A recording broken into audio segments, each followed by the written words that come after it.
महाराष्ट्र के ठाणे में महिला की हत्या ने एक बार फिर श्रद्धा हत्याकांड की याद दिला दी। जब श्रद्धा वालकर की निर्मम तरीके से हत्या कर दी गई थी। आरोप है कि उसके पार्टनर आफ्ताब पूनावाला ने श्रद्धा की हत्या के बाद शव के 35 टुकड़े करीब किए थे। उसके बाद शव के टुकड़ों को फ्रिज में रखा था, वहीं कुछ टुकड़ों को अलग अलग जगहों पर फेंकने का भी आरोप लगा। कुछ वैसा ही महाराष्ट्र से सामने आता है, जहां एक महिला की हत्या कर दी गई। दावा है कि ठाणे में लिव इन पार्टनर की हत्या के मामले में आरोपी मनोज साने इसी केस से प्रभावित था, यानी कि आफ्ताब पूनावाला से प्रभावित था। उसे श्रद्धा हत्याकांड से ही हत्या का आइडिया मिला था, जिसके बाद उसने अपनी लिव इन पार्टनर की हत्या की।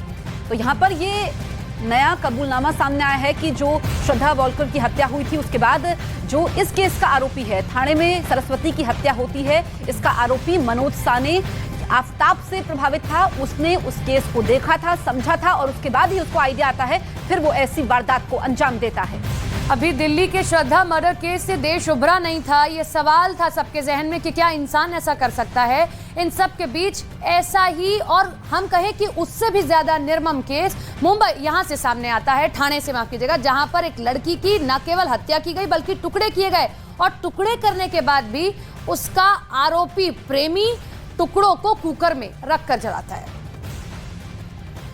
मुंबई के पास मीरा रोड में महिला की निर्मम हत्या के बाद हड़कंप मच गया है। पुलिस पूरे मामले की जांच में जुटी है और आरोपी को मौके से ही पुलिस ने गिरफ्तार भी कर लिया। इस दौरान घटनास्थल से कई सामान भी बरामद हुए। आइए अब आपको बताते हैं कि पुलिस जब फ्लैट में पहुंची तो क्या मिला। दरअसल पुलिस को पेड़ काटने वाला औजार मिला। इसके अलावा बेड पर फैला काला प्लास्टिक भी पुलिस के हाथ लगा। बेडरूम में बिखरे लंबे बाल मिले। आशंका ये है कि ये महिला के बाल हो सकते हैं। इसके अलावा किचन में 3 बाल्टियां मिलती हैं। बाल्टियों में शव के टुकड़े और खून मिले। पुलिस घर में रखे कई सारे एयर फ्रेशनर भी मिले हैं। दावा यह है कि आरोपी मनोज साने बदबू को छुपाने के लिए एयर फ्रेशनर का इस्तेमाल कर रहा था।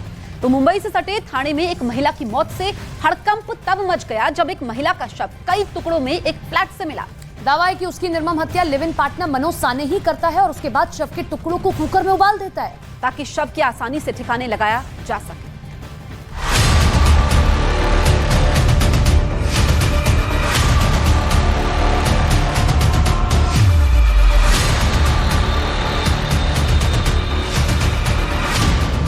श्रद्धा हत्याकांड तो आपके जहन में अब भी जिंदा होगा।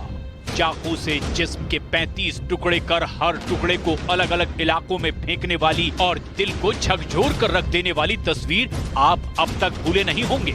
1 साल के अंदर दूसरी बार वैसा ही मामला एक बार फिर से सामने आया है।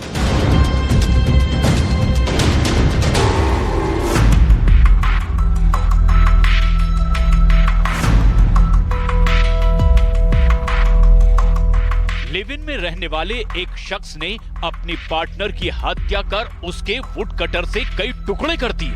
मुंबई के नजदीक मीरा रोड के आकाशदीप सोसाइटी के एक फ्लैट से महिला का करीब 10 से 12 टुकड़ों में शव मिला है।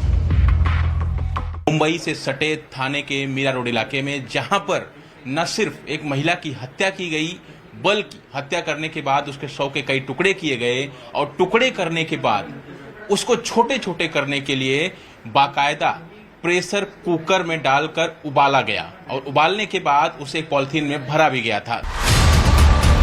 खबर है कि पहले मनोज साने नाम के शख्स ने सरस्वती की गला रेतकर हत्या की, फिर उसके शव के टुकड़ों को ठिकाने लगाने के लिए उसे कई हिस्सों में काट दिया। आरोपी के फ्लैट के सामने रहने वाले विवेक श्रीवास्तव को सबसे पहले फ्लैट से बदबू आने का एहसास हुआ, लेकिन उन्होंने इसे दरकिनार कर दिया। 2 दिन बीत जाने के बाद भी जब बदबू आनी कम नहीं हुई तो उन्होंने इसकी सूचना फ्लैट के केयरटेकर को दी। कैसा, ये किचन जब बंद रखता था शायद तो स्मेल नहीं आती थी। ये आफ्टरनून और लेट नाइट को चालू करता था वो काम, तब स्मेल आती थी, तब सब सो जाते थे। लेकिन कैसे कुछ दिनों से मैं आफ्टरनून में आ रहा था ऑफिस से। आफ्टरनून में हाँ, तो स्मेल ज़्यादा आती थी। मैं खाना खाने आता था तो स्मेल बहुत ज़्यादा आती थी। तो एक दिन मैंने इग्नोर किया, बोला ठीक है कुछ मरा रहेगा। सेकंड डे जब मैंने उसके घर पे गया नॉक करने की, शायद आपके घर से अंकल स्मेल आ रही, कोई चूहा हुआ मर गया रहेगा। तो फर्स्ट नॉक में तो खोला ही नहीं, सेकंड नॉक में उसने रूम फ्रेशनर मारने लग गया घर में। तो शक एकदम पक्का हो गया कुछ गलत किया है इसने। तो फिर मैंने अपने बिल्डिंग में इन्फॉर्म किया। बिल्डिंग के जो चेयरमैन थे उनने उनको फ़ोन किया, उनके एजेंट्स को। एजेंट्स हाफ एन आवर में आ गए थे। तो एजेंट्स लोग भी स्मेल किए, तो उनको भी स्मेल आ रही थी। तो हमने फिर पुलिस वाले लोग को बुलाया था। दावा किया जा रहा है कि आरोपी मनोज साने ने सरस्वती के शरीर के हिस्सों को खाना बनाने के कुकर में उबाल कर रखा था और बहुत से हिस्सों को उबालकर प्लास्टिक के बैग में भी भर रखा था। जिस वक्त पुलिस आरोपी के घर में दाखिल हुई, उसे बाल्टियों में भी शरीर के कई हिस्से मिले। जब गए थे तो सामने वो वुड कटर मशीन रखी थी। फिर हम लोग सीधा बेडरूम में गए हम लोग, तो बेड पे ब्लैक कलर का थैली रखा था, प्लास्टिक बिछाया हुआ था। तो हमें लगा कि शायद वो प्लास्टिक के नीचे बॉडी रहेगी, तो उसको हटाया तो उसके अंदर कुछ भी नहीं था। वाइट चादर था, उसको कोई दाग भी नहीं था ब्लड का, लेकिन स्मेल बहुत ज़्यादा और रूम में ही ज़्यादा आ रही थी क्योंकि हवा वहाँ जा रही थी।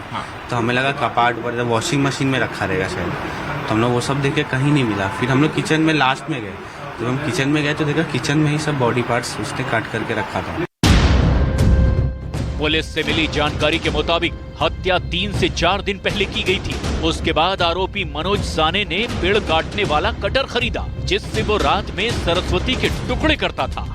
पुलिस ने मौके से शरीर के 12 से 13 टुकड़े बरामद किए हैं। इंफॉर्मेशन आई थी कि एक घर से बदबू आ रही है, तो मौके पे पुलिस ने आके यहाँ पे दरवाजा खोला तो एक लाश मिली है, जिसमें उसके पीसेस किए गए मिले हैं। इसमें जो लिव इन रिलेशन में कपल था, जो कि बंदा है मनोज सानी करके और उसकी वाइफ थी वह सरस्वती वैद्य करके। सरस्वती वैद्य की उसने हत्या की है और उसने उसका डिस्पोज ऑफ करने के लिए उसका पीसेस करने का ट्राई किया है, ऐसा प्राइमरी इन्वेस्टिगेशन में निष्पन्न हुआ है। अभी ये नयानगर पुलिस स्टेशन में इसके ऊपर गुना दाखिल करने की प्रक्रिया चालू है। पड़ोसियों के मुताबिक महिला की उम्र करीब 32 साल थी और आरोपी मनोज की उम्र करीब 56 साल। सोसाइटी के बाकी लोगों से भी उसका कुछ खास मिलना जुलना नहीं था।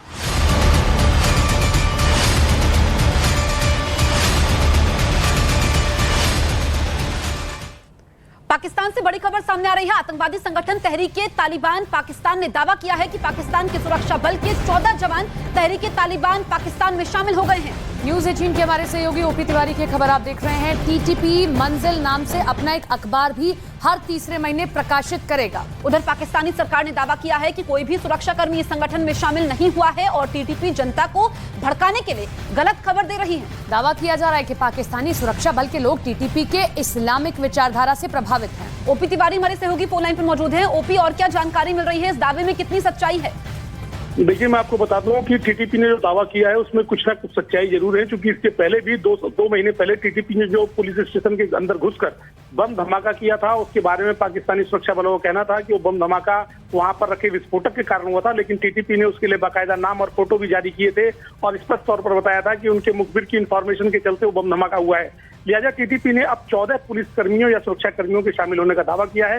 टीटीपी का यह भी कहना है कि इन लोगों के जरिए वो किसी बड़ी घटना को अंजाम देगा, उसके बाद इनके फोटो और नाम भी जारी करेगा। इसे लेकर पाकिस्तानी सरकार में हड़कंप मचा हुआ है और तमाम पुलिस थानों की जांच की जा रही है कि वहां से कौन कौन पुलिसकर्मी गायब है। ठीक है ओपी, आप नजर बनाए रखिए, आगे भी आपसे अपडेट लेंगे।